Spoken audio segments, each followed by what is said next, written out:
नमस्कार। महाभारत, ये नाम सुनते ही दिमाग में एक बहुत बड़े युद्ध की तस्वीर आती है ना? लेकिन क्या कभी सोचा है कि इसकी असली शुरुआत हुई कहाँ से? किसी युद्ध के मैदान से नहीं, बल्कि एक ही परिवार के अंदर से। ये कहानी है कि कैसे चचेरे भाई एक दूसरे के जानी दुश्मन बन बैठे। तो चलिए आज इसी कहानी की परतों को खोलते हैं। यही तो सबसे बड़ा सवाल है ना? कि आखिर एक ही परिवार में इतना बड़ा युद्ध कैसे शुरू हो सकता है? मतलब कैसे रिश्तेदार ही एक दूसरे के खून के प्यासे हो गए? इस सवाल का जवाब वो छिपा है हस्तिनापुर के राजमहल की दीवारों के अंदर। तो कहानी का मंच सजता है शक्तिशाली हस्तिनापुर राज्य में। यहाँ एक ही कुरुवंश की दो शाखाएं थीं, एक तरफ कौरव और दूसरी तरफ पांडव। और सबसे बड़ी बात, ये दोनों कोई और नहीं बल्कि चचेरे भाई थे, एक ही खून, एक ही विरासत के वारिस। तो देखिए, एक तरफ थे कौरव, जिनका लीडर था दुर्योधन, जो सच कहें तो जलन और महत्वाकांक्षा से भरा हुआ था। और वहीं दूसरी तरफ थे पांडव, जो अपनी ताकत, अपने धर्म मतलब सही रास्ते पर चलने के लिए और लोगों के बीच अपनी लोकप्रियता के लिए मशहूर थे। तो बात यहाँ किसी आम राजनीतिक झगड़े की नहीं थी। नहीं, इसकी जड़ें तो बहुत गहरी थीं। ये एक ऐसी दुश्मनी थी जिसे दुर्योधन की जलन का पानी मिल रहा था। उसे ये बात हजम ही नहीं होती थी कि पांडव उससे ज्यादा काबिल या लोकप्रिय कैसे हो सकते हैं। और दुर्योधन की ये नफरत वो इतनी बढ़ गई कि उसने उन्हें खत्म करने की ठान ली। एक नहीं, कई बार कई साजिशें रचीं। कभी जहर देकर मारने की कोशिश, तो कभी उन्हें जिंदा जला देने का प्लान। पर हर बार किस्मत कहिए या कुछ और, पांडव बच निकलते थे। और फिर आया कहानी में वो मोड़ जिसने सब कुछ बदल कर रख दिया।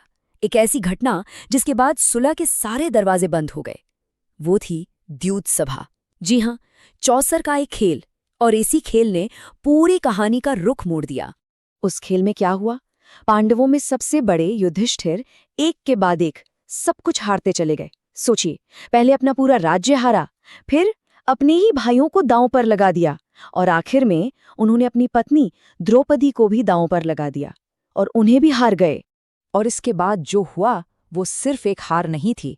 भरी सभा में द्रौपदी का जो अपमान हुआ, वो एक ऐसा जख्म था जिसने पांडवों के आत्मसम्मान को रौंद दिया। उस दिन उनके दिलों में बदले की एक ऐसी आग जली जो सिर्फ और सिर्फ युद्ध के मैदान में ही शांत हो सकती थी। उस खेल का नतीजा? पांडवों को मिली 13 साल के वनवास की सजा। पूरे 13 साल? ये एक बहुत लंबी और मुश्किल सजा थी। 13 साल बीत गए, पांडवों ने अपनी सजा पूरी की और वापस लौटे। अब भी युद्ध को टालने का एक आखिरी मौका था। उम्मीद की, आप कह सकते हैं, एक आखिरी किरण अभी भी बाकी थी। और लौटने के बाद पांडवों ने कोई बहुत बड़ी मांग नहीं रखी। उन्होंने तो बस इतना कहा कि हमने अपनी शर्त पूरी कर ली है, अब हमें हमारा आधा राज्य वापस दे दो। जो कि सच तो ये है, उनका हक था। लेकिन दुर्योधन वो मानने को तैयार नहीं था। तब भगवान कृष्ण खुद शांति का दूत बनकर गए। उन्होंने युद्ध को रोकने के लिए एक आखिरी कोशिश की। और प्रस्ताव क्या रखा? सिर्फ 5 गांव। सोचिए जरा, एक विशाल साम्राज्य के बदले में पांडवों के लिए सिर्फ 5 गांव मांगे। पर दुर्योधन का अहंकार इतना बड़ा था कि उसने इस छोटे से प्रस्ताव को भी ठुकरा दिया। और उसने जो कहा, वो शब्द इतिहास में हमेशा के लिए दर्ज हो गए। उसने कहा, युद्ध के बिना मैं सुई की नोक के बराबर भी जमीन नहीं दूंगा। और बस यही वो पल था। दुर्योधन के इस एक वाक्य ने शांति की हर उम्मीद को खत्म कर दिया।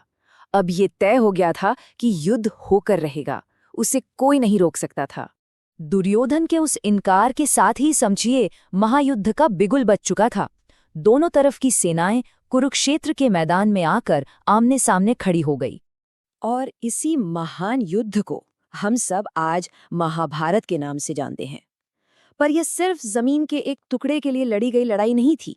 नहीं, ये लड़ाई थी धर्म और अधर्म के बीच, न्याय और अन्याय के बीच। तो अंत में सवाल यही उठता है कि क्या वाकई इस महाविनाश को टाला जा सकता था? सोचिए, अगर थोड़ी सी जलन, थोड़ा सा अहंकार, अगर इन्हें अलग रख दिया जाता, तो क्या इतिहास कुछ और नहीं होता? ये एक ऐसा सवाल है जो आज भी हम सबको सोचने पर मजबूर कर देता है।